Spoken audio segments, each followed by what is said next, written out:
Welcome, everybody, to another episode of Strife's Sanctum.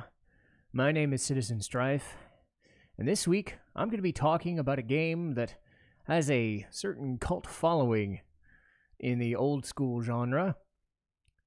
This was a game I've played a lot of. I've also played a lot of the game it gets reminded of quite a bit, even though it's not technically one of them. This week it's going to be Secret of Evermore. Now, the deal with Secret of Evermore is it was published and released by Squaresoft, but it has nothing to do with Secret of Mana, with which it shares a lot of its stuff. A North American studio was a startup, part of the Square organization. They took a lot of the stuff from the Mana, the top-down Zelda-like atmosphere, the sort of magic system, battle system, the ring system to do the menus. A lot of the things were the same, but there are enough differences still that it is its own game. And in some respects it's darker, in some respects it's a lighter game, but some of the things that it did are still fondly remembered, some not as much.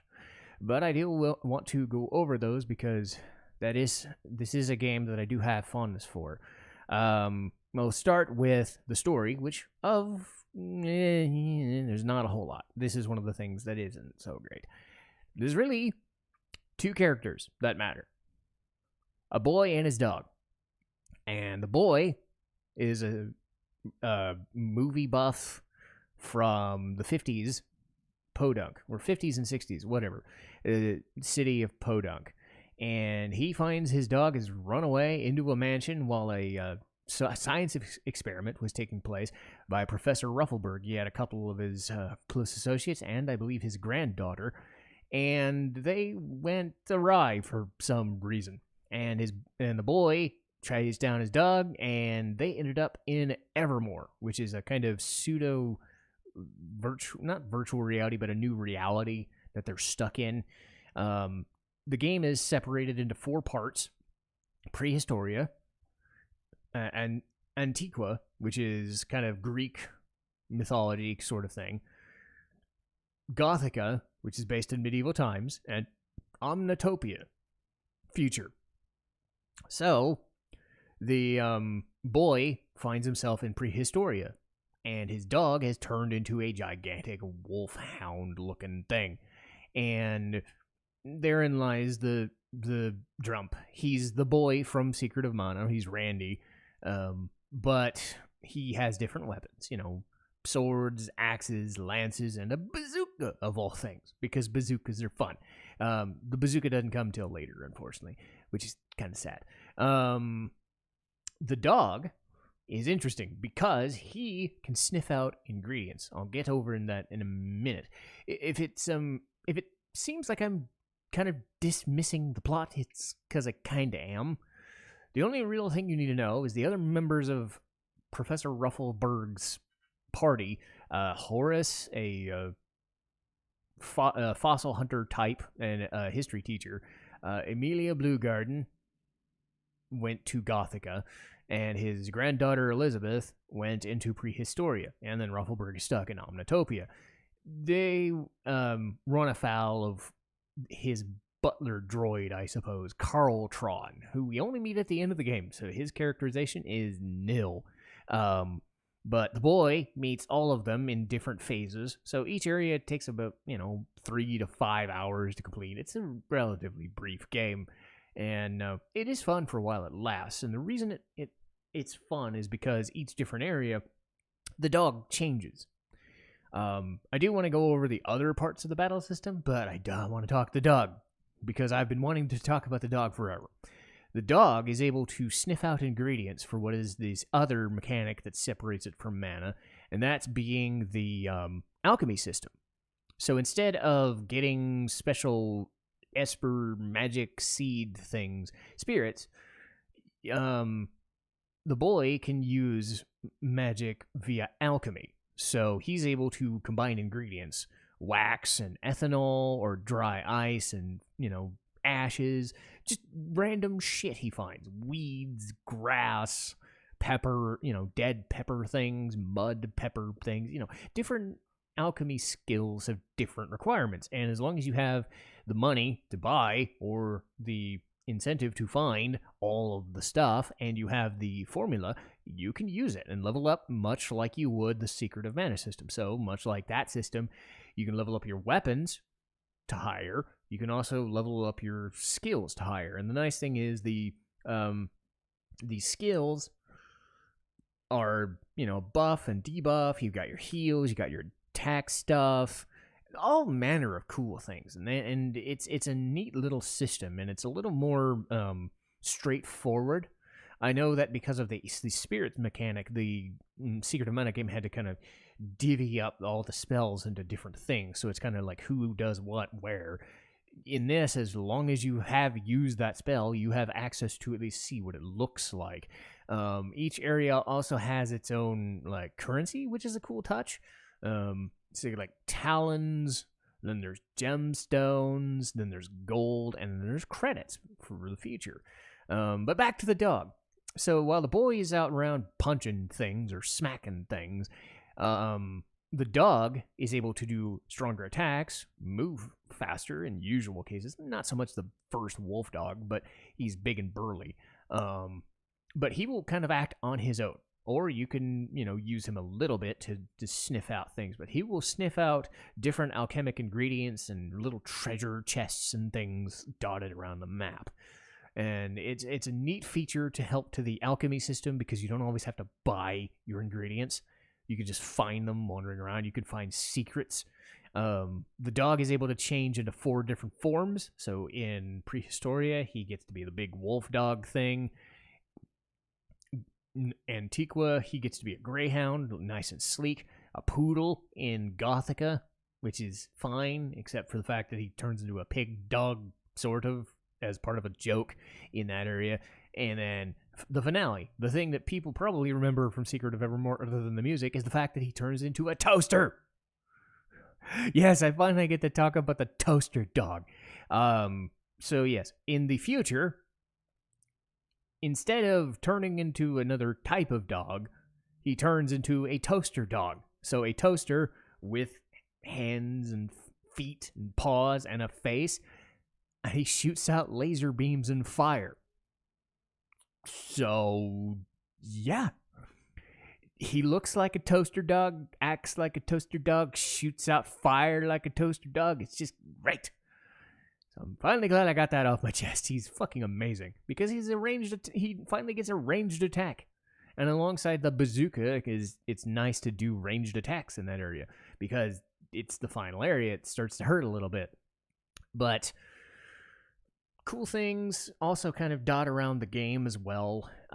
Prehistoria, not a whole lot of uniqueness. It's just a dinosaur area. So you find some stuff, you go to a swamp, you find some more stuff, you go to other swamps and you fight some more stuff.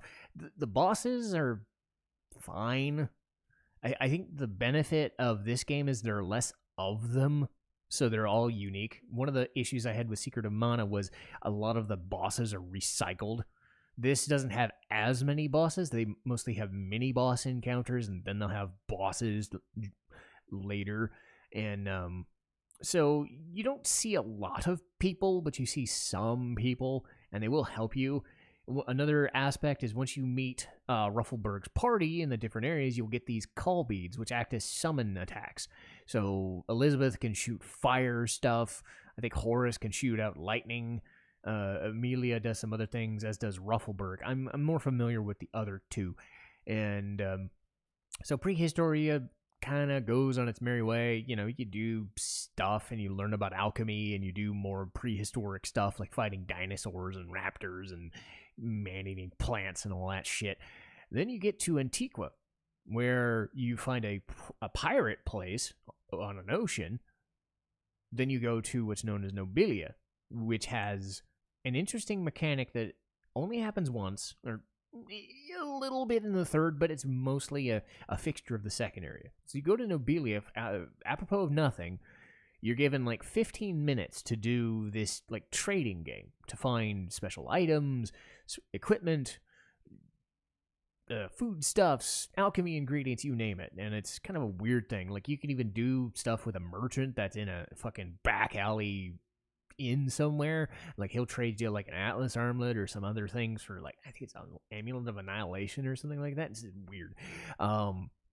But yeah, you go through the rigmarole of all that, and you try to piece together what is this thing to do, this thing to go to this thing to find that thing. It's a cool idea, and then it just kind of goes back to the standard. Oh, I'm fighting dudes. Oh, I'm finding stuff. Oh, I'm doing things. The third area does a little bit of that, but it's a mechanic of go from one area to then invade another. So they provide like a maze in the mid area. So you're supposed to go to this like chessboard, like hedge maze kind of thing. Fight a mini boss, and you go down the field, and you go to this dark forest, and it's you got to find these owls in the foreground, in the background, in these trees. And if you don't find the owls, you'll keep getting stuck. It's the Lost Woods sort of mechanic. And once you do that, then you can keep going with the thing. And then Omnitopia is all about these like grids, where you find like A1, then you go to B4, then you go to D3. You keep kind of darting yourself around the map, fighting dudes and unlocking stuff, and then you find Carltron and you kick his ass. Really straightforward game, and like I said, there's not too much to the game. Really, it is carried a lot by the music, and that's where I'm gonna start with my praise, because Jeremy Soule, who went on to do stuff like Morrowind and Skyrim and those games, plus some other things like Neverwinter Nights and Icewind Dale, this was his first game, and a lot of the stuff here does not sound anything like anything I've ever heard on the SNES. It's a unique style of ambience. It's not the same kind of ambient music as David Wise did in Donkey Kong Country. It's a lot of repetitive notes and things, but there are some cool like guitars at play. There's some nice little keyboards and guitars. They have a soundtrack of about 30 songs, and a few of them are actually redone, touched up on piano, but there's also some good guitar work in there. But I think what it is, it's not like a lot of blaring notes and things. It's a lot of sophisticated soft guitar work, and when there's some blaring stuff like the bosses, then it becomes an ambient soundtrack. And a lot of the first part of the game is really not much music at all. There's some like creepy haunted shit. There's some weird swamp stuff, but a lot of Prehistoria is just nothing. Some areas just have nothing. So it's when you get to the towns and when you get to other areas that you hear the sound effects and hear the good music. It really brings home. Like, some of the dungeons in the second area are really good. Some of the music in the third area specifically have a lot of good guitar work in them. The Pirates theme and the Merchants theme in the second area are really good. And there's a lot of good stuff on this soundtrack, even though it's a small one by most standards. As I said, the alchemy stuff is pretty neat, and playing a familiar type of game like Mana, I mean, it has its quirks. The whole, you gotta wait till 100% and then smack a dude. And then, it's kind of like pseudo turn-based, but not really. And it's kind of, but the game functions like Secret of Mana does. So you can kind of get your way through it. And stuff like the dog changing, going to different areas and different time periods. And if you have a fondness for the pyramids and the Greek mythology stuff, you fit right in with the second area. If you like prehistoric stuff, you'll do the first. That sort of thing. So you can get a different gauge of these different areas while you're doing them. As far as drawbacks, the villains suck. They just do. This game is not well written at all. It's the villains amount to, hey, I'm that person, give me the thing, or stop doing the thing, and then you realize they're just fakes, and it's kind of stupid and silly. I mean, it's not meant to be taken super serious. I mean, even Secret of Mana on occasion wasn't the most serious of games, but it had a bleaker sensibility about it, even despite being a pretty game. Evermore it's weird. It's like it's a darker type of game, but it's also much less substantial in terms of intent and intrigue. A lot of that has to do with the boy, because he's like a movie buff and that's all we know about him. They're trying to make him Marty McFly if he's a dollar store movie nut. And in like a B movie. Like not even B movies. Think of like those 50s sci-fi movies that like were Sharknado level like cult things that were made to be terrible. Or if they were funny, they were funny in the like weird offbeat, they're not meant to be the best things on the planet. I probably just pissed off Sharknado fans, but you get what I'm saying. Anyway, but a lot of his characterization, other than being a clueless putz, is him literally staring at the camera to go, hey, I feel just like Captain Penis on the Cactus Planet. I'm gonna get those pricks.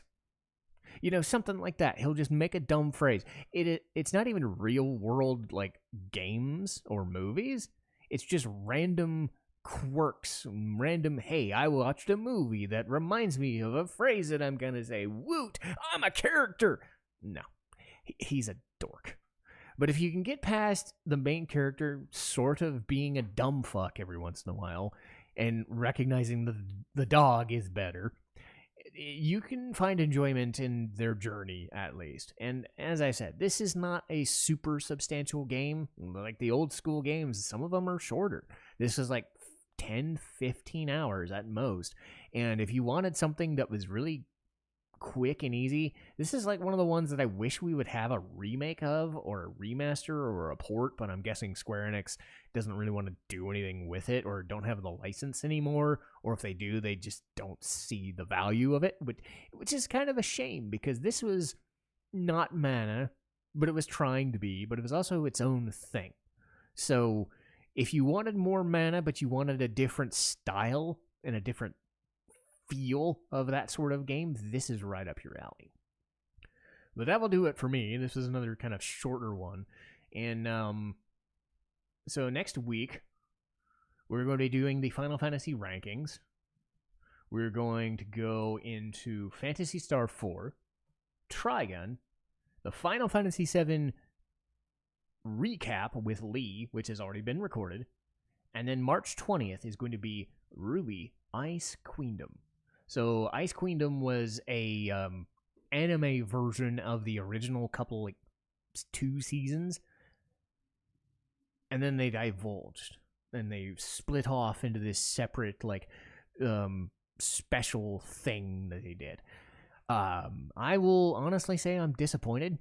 And I would rather just watch RWBY Volume 9 and continue the main story plan, because it's cool visual-wise, but I don't think the story did as much as it could have, or more to the point, I don't think it had enough to say. But I'll talk about that in detail when that episode comes out. But this one was a nice short one for me. I will see you guys next time. Citizen Strife, signing off.